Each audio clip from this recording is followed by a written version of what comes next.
Indeed. I didn't see it, but I don't doubt it. I have no question. Paul Hamilton with us on the West Her Hotline. Let's talk some Amherst, Sabres, playoffs, and the Worlds. And I might want to start there. Tage Thompson, what a moment for him, Paul. The golden goal, overtime winner for the USA against Switzerland. 1-0 final. It's a goal you've seen Thompson score. We've seen him score a lot of different types of goal, but just like a rocket from the right circle. Off the rush, little curl and drag, bingo, bango. Yep. 3-on-3. Yeah, right. In the overtime. On that huge ice. Good God. Yeah.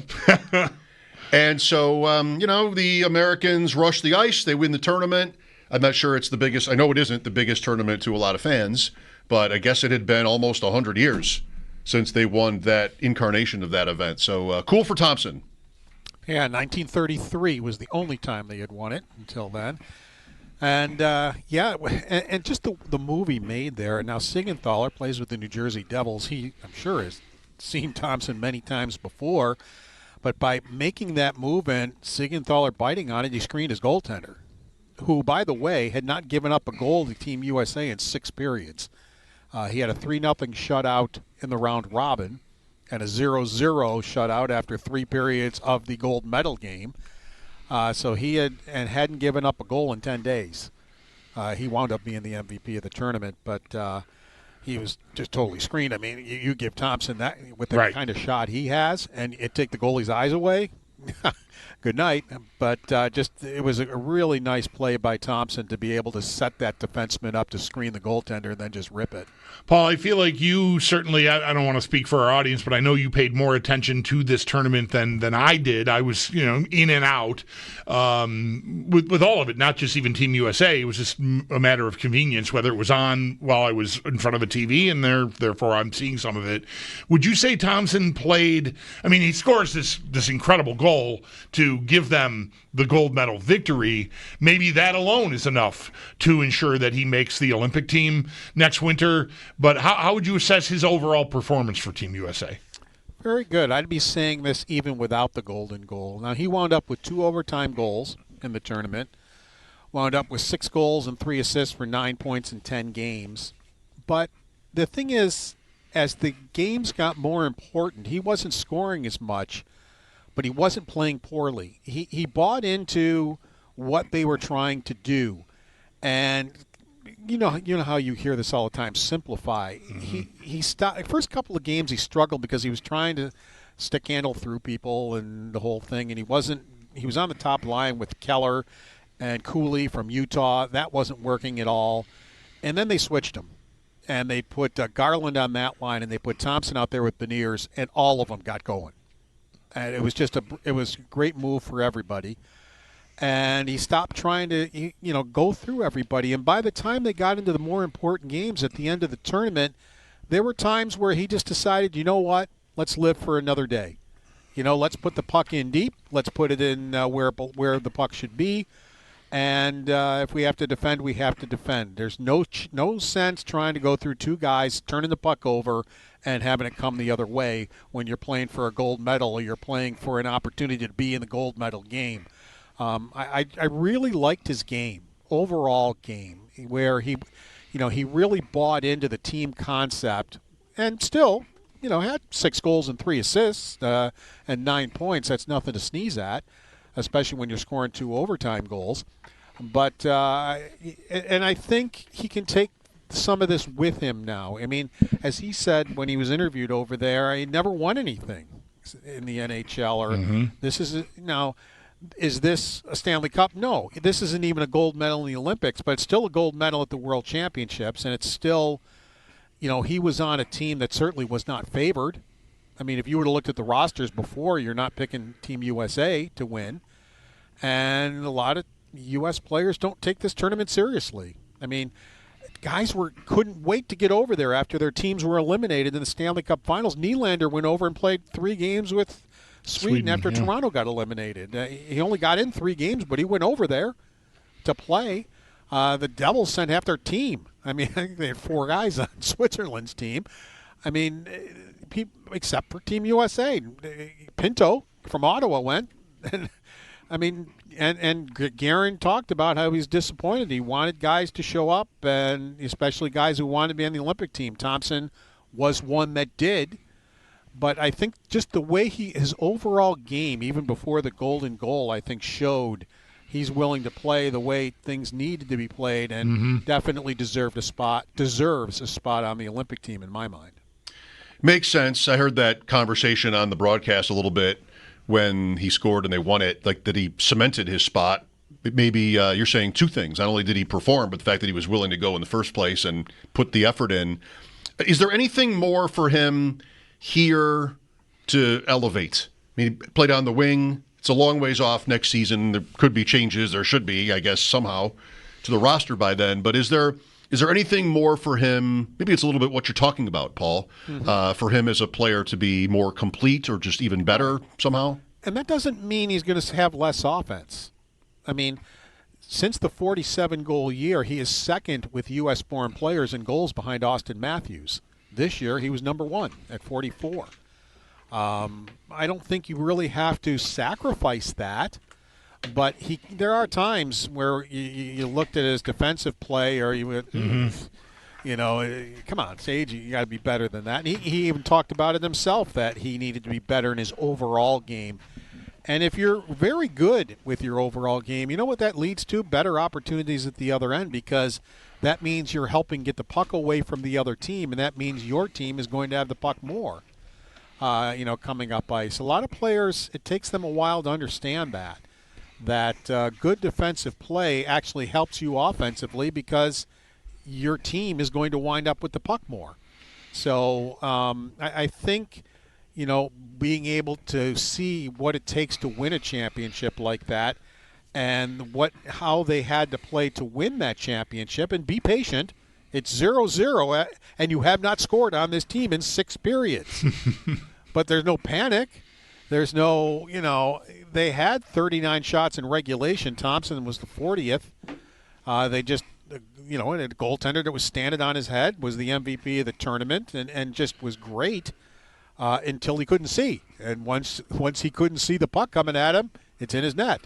Yeah, I also would have leaned on what you described as his, figuring out how he needed to play in this role in this tournament, given score, situation in the game, whatever, as what maybe needs the most work. I'm still thinking about his move from center to wing to begin with, and Lindy Ruff being somewhat critical. Somewhat critical might be, I'm misstating it somewhat. I just know he rather plainly said, I've talked to the guys. Cousins was here at the time. You might remember this. I remember from one of the pregame interviews with Lindy Ruff. I talked with my centers about the responsibility in the system and whether they can handle it. And eventually Thompson did get out to the wing. I know Kulik's emergence is a big reason for that, but I wonder if they'll get to a point where Ruff trusts him to play center for him, in a top line 22, 23 minute a night role against the other team's best players and all that, or whether he's become a winger now.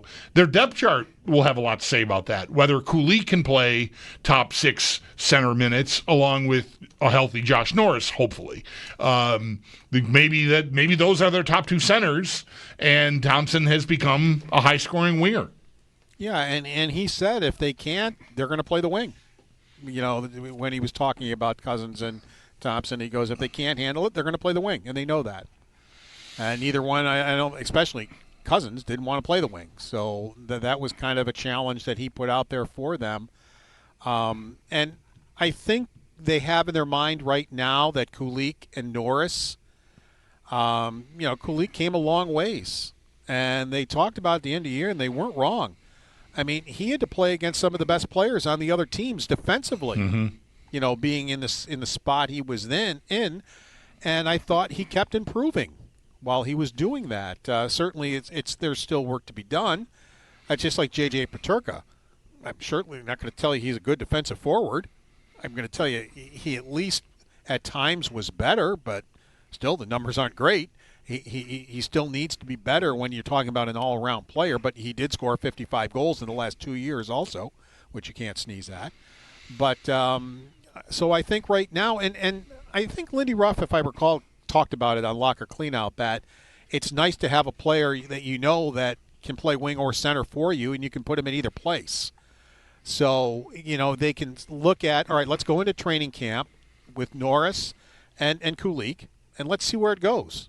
Let's see, if they're up for the challenge. If Kulik, now in the playoffs here, Kulik was good for a while, but after Game 2 against Laval, where he was producing, he even said himself, he goes, I don't like my game. I don't think I'm playing very well. I can play a lot better.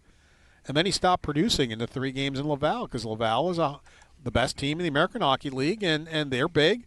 And Kulik had trouble. He wasn't producing, and it was a good learning experience for him. Sometimes it's, with the kind of size and I'll just say goony players that wind up in the American Hockey League, although Syracuse had more of those than Laval. Laval's a good hockey team.